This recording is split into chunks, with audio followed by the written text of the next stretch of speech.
My name is Nadia Osai. I'm 25 years old, and I need to tell you something before I start, something I didn't understand until I was sitting alone in an airport in a city that wasn't mine, holding a passport my own parents had tried to take from me. I need to tell you that the people who love you the most can also be the ones who hurt you the deepest. Not because they're cruel, but because they're afraid. And fear, when it has nowhere to go, becomes control. My parents immigrated from Ghana to Ohio when I was 3 years old. I don't remember the move. I only know it through the stories they told me, the 2 suitcases, the apartment with the radiator that didn't work, the neighbor who left groceries outside their door that first winter without leaving a name. My father worked nights at a distribution warehouse for 11 years. My mother cleaned office buildings on weekends while taking nursing prerequisite classes. By the time I was in high school, she had her LPN. By the time I graduated college, she had her RN. I watched them build something out of nothing, and I thought, I will not waste what they gave me, so I didn't. I studied. I worked. I called home every Sunday without fail. I was the daughter who never caused problems, never stayed out too late, never dated anyone they didn't know about. I was 22 years old and I had never once disappointed me. I thought that was something to be proud of. I didn't understand yet that I had trained them to believe they own me. I applied to the graduate program in public health at University College London on a Tuesday night in February. It was past midnight. I was sitting on the floor of my apartment in Columbus, surrounded by application drafts and empty coffee cups, and I submitted it without telling anyone because I didn't want to have the conversation until I had something real to. The acceptance email came 6 weeks later. Full funding, stipend, tuition, housing allowance, a research position in my second year. It was, without exaggeration, the best professional outcome of my life. I sat in my car in the parking lot of my apartment complex for 20 minutes before I called home. I was trying to figure out how to say it, how to frame it, how to make them understand. My mother answered on the second ring. Mom, I got in, London. She was quiet for a long moment. London, she said, not a question, just the word. Yes, I wouldn't need anything from you. The stipend covers everything. That's very far, Nadia. I know. Your father and I will talk. I waited a week. I told myself they just needed time to process it. I made excuses for the silence. That's what I had always done. When I visited that weekend, my father was sitting at the kitchen table with his hands folded. My mother was at the stove with her back to me. Neither of them had brought it up by the time we sat down to eat, so I did. Have you thought about London? My father looked at me the way he looked at problems he had already decided how to solve. It's not appropriate, he said. An unmarried woman alone in a foreign country.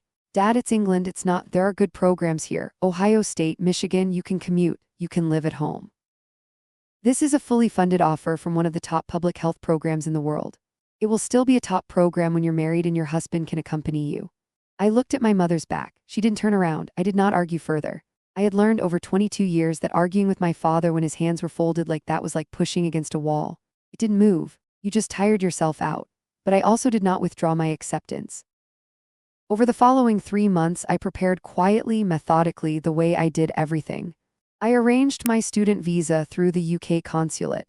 I confirmed my housing through the university, a single room in a postgraduate residence hall, 20 minutes from campus. I opened a UK bank account online. I bought my flight. I told no one except my closest friend Priya, who had been my roommate in college and who responded to the news by immediately looking up the best neighborhoods in London and sending me a 17-item Google Doc of recommendations. I did not tell my parents I had done any of this. My departure was on a Thursday in September. The Wednesday before I was supposed to leave, I drove to my parents' house to say goodbye. I planned to tell them that morning that I had rehearsed it. I had a whole speech prepared. But when I pulled into the driveway, I could smell jollof rice through the screen door before I even got out of the car. My mother had cooked. My father had rented a movie, some old Ghanaian film he'd been meaning to watch for months. They had set the table with the good plates. There were chin-chin in a bowl on the counter, the kind my grandmother used to make, the kind my mother only made when she was feeling sentimental. I walked in and looked at all of it and I couldn't say the words. We ate, we watched the movie. My father fell asleep in his chair before it was over and my mother and I washed the dishes together in the quiet way we had always done, passing them back and forth without needing to speak. I thought, I'll tell them in the morning. I went to bed at 10. I set 2 alarms for 6. At 6 in the morning, I reached for my phone, turned off the alarms, and started packing my carry-on. That was when I noticed my passport wasn't in the inner zipper pocket where I always kept it. I told myself I must have moved it. I checked the outer pocket, the side pockets. I unzipped every compartment in the bag and went through each one twice. Then I checked the nightstand drawer, the dresser, the shelf in the closet, every surface in that room. It was gone. I stood in the center of my childhood bedroom and understood exactly what had happened. I went downstairs. My parents were already awake. My father was at the kitchen table with his coffee. My mother was at the stove. Neither of them looked at me when I came in. My passport is missing, I said. The room was very quiet. Dad, he looked up slowly like a man who had been expecting this conversation and had decided how it would go. You're not going, Nadia. I felt something cold move through me, not panic, something older than panic. You went through my bag. We're your parents. You took my legal document. We're protecting you. Give it back right now. When you're ready to make responsible decisions about your future, it is a federal document. It belongs to me. Give it back. My mother finally turned from the stove. Her face was careful, controlled. She had been crying recently. I could see it in the tightness around her eyes, but she wasn't crying now. Sit down, she said. Eat something. We can talk about this. There's nothing to. My flight is tomorrow morning. No, my father said. It isn't.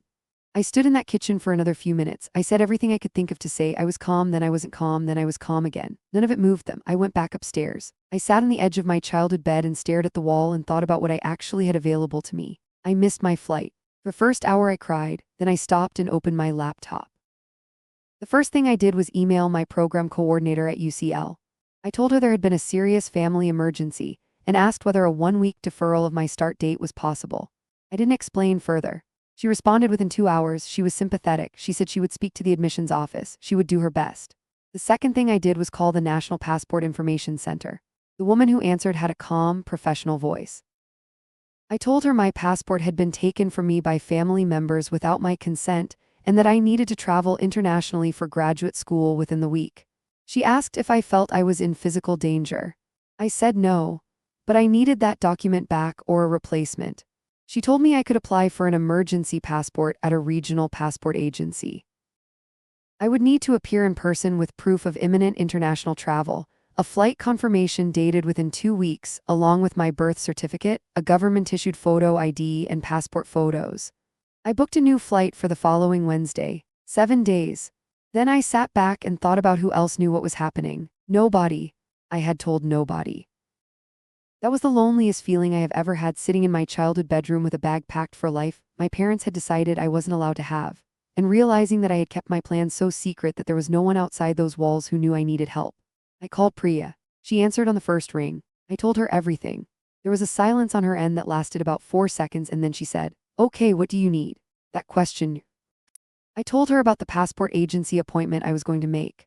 I told her I needed somewhere to stay the night before my flight so I could leave early without my parents knowing. She said I could stay with her, no question, for as long as I needed. Then she said something I didn't expect. "Nadia, do you know if your parents have done anything like this before, to anyone else in your family?" I told her I didn't think so. She said, "I'm asking because if they've held documents before or controlled someone's ability to leave, that's a pattern. There are organizations that help with this. I just want you to know that." I had never thought about my situation in those terms. I had always called it overprotective, traditional, difficult. I had never called it what it actually was. The days that followed were some of the strangest of my life. I was living inside my parents' house, eating my mother's food, watching television in the evenings as though everything was normal, while secretly making appointments and rearranging flights and planning an exit. My father tried twice more to have the conversation. He presented it as negotiation, defer for 1 year, show them I was serious, and then they would support me. He said this with complete sincerity, the way a person speaks when they genuinely believe they're. I listened. I said I would think about it. I was thinking about my passport agency appointment.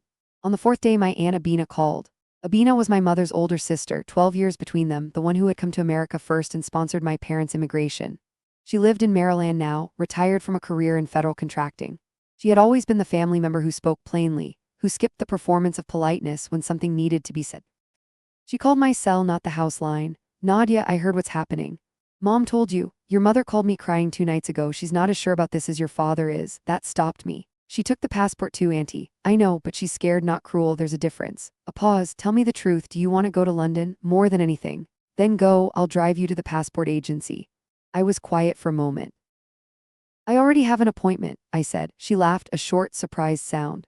"Good girl," she said. The appointment was Monday morning at 9. I packed my bag on Sunday night while my parents watched television downstairs, folding everything carefully, quietly, sliding the zipper slowly so it wouldn't catch. I came down and told them I was tired and going to bed early. My mother looked at me from the couch. Our eyes met for just a second. I think she knew. She didn't say anything. Abina picked me up at 5:30 in the morning. I left through the front door with my suitcase and I didn't look back at the house. At the passport agency, I presented everything: birth certificate, driver's license, 2 passport photos I'd gotten at a drugstore the day before, my original UCL acceptance letter, my new flight confirmation.